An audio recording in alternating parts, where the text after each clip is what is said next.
The Joe Rogan Experience. It's the best. Driving, I mean, before the pandemic, when there was still traffic, driving around at 4 a.m., you're awake, you're half asleep. Also, I think it's easier to work out that early because whatever part of you resists that shit is just like weak. You got to be careful lifting weights in the morning. You really want to warm up because you can injure yourself a little easier sometimes. I didn't know that. Yeah, because you're sleeping all night and you're kind of stiff. You want to warm everything up, get everything going.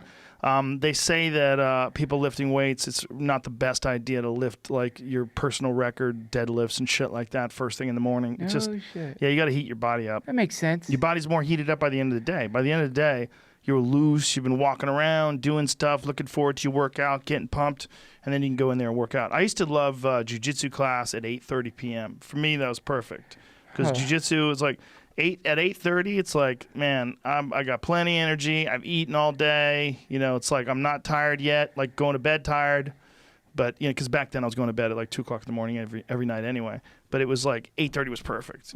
Done by 10. I'd hit the Comedy Store, be on stage at 11. That's crazy. I don't like working out at night. I loved it. It's great because you have energy, but it's easy to do because you wake up at noon, you know, and just fucking stumble out of bed, do whatever bullshit you have to do that day. If I have my day off, if I'm doing stand up at night, it's easy. You just eat and hang out, and then eventually work out. But if you get up in the morning, you get a little bit of a victory. Yeah, man. A little bit of a victory, just having accomplished that thing. You've gotten up, and then next thing you know, you're doing chin-ups.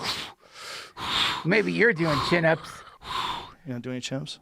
Well, I could do like 2. Then do 2. What it would be is like me sitting on those nice couches at Equinox writing. Because like I so don't want to work out.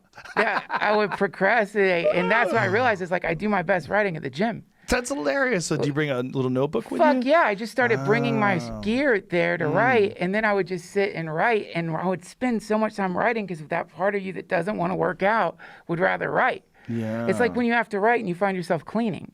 It's that, you can like sort of convert your procrastination into something positive. Yeah. That's interesting. Then I would go work out, but when I was doing that, man, I was getting the best ideas. I was just running on the treadmill, stoned at, 5:30 or whenever the fucking gym opened.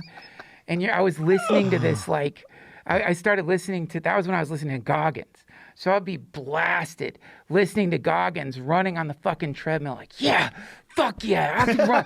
I'm going to do an ultra fucking marathon. How about that? I'm never going to do an ultra marathon. You listen to him too, and he's aware that people like me are going to be hypnotized by him because he's like, don't do what I'm doing. You can kill yourself. He knows like there's all people like whose hearts are just exploding. You gotta build up to it. How many people do you think have collapsed at the gym because of David Goggins? I bet like, 30,000 people have just like driven themselves. Yeah, for sure. There's probably a lot of blown out knees out there. Fucked up backs, torn biceps. That guy will run with his foot falling off. That book is really good. What's that? It's called Can't Hurt Me. Yeah. Jeez, it's like it's amazing. He like sews his calf muscle back on with twigs and becomes a Navy SEAL. He's a badass, man. 100%. That guy could if that guy wanted to like burrow into an elephant, he could. Like he's a good dude too. I like hanging out with him. He must be. I've hung out with him a few times.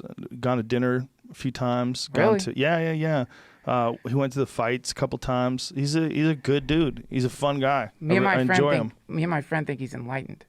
He's something. He's something special. There's a switch that guy has that we all wish we had, where he can power through. But also, he's a beacon of inspiration. Like for other people, when David Goggins does the shit that he does, and when he has those speeches while he's running, like it's like someone was talking to him. It was like 104 degrees outside, and he goes, "Why are you running?" He goes, "I'll tell you why I'm running. Because you're not, motherfucker."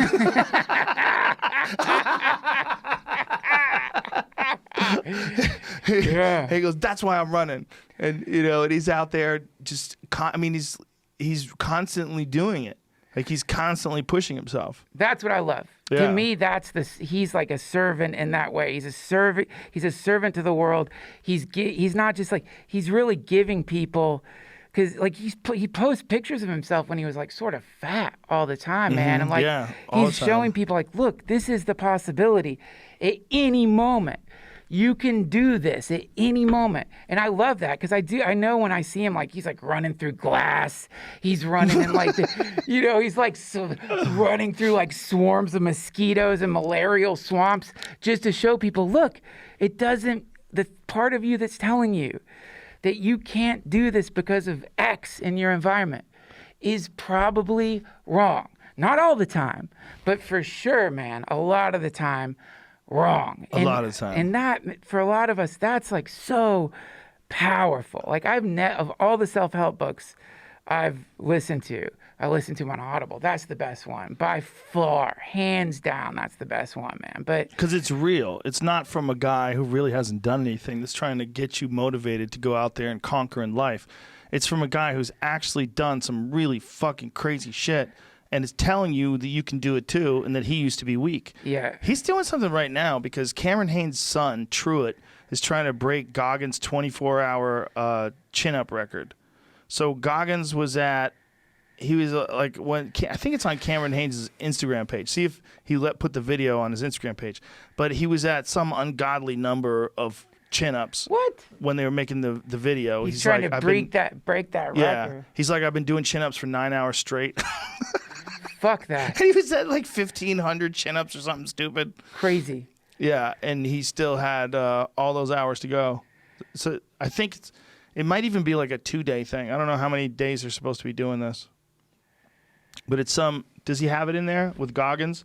Is there a video of Goggins doing chin-ups? I mean, the stories of... I hope I'm not releasing any information that shouldn't get out. Is this live again? Nope. Oh, there you go. Can't find it. Whatever. Anyway, You want to see this show? I would love to see your show. So anyway, shout out to Truett. Good luck, Truett. Shout out to Goggins. I hope they battle.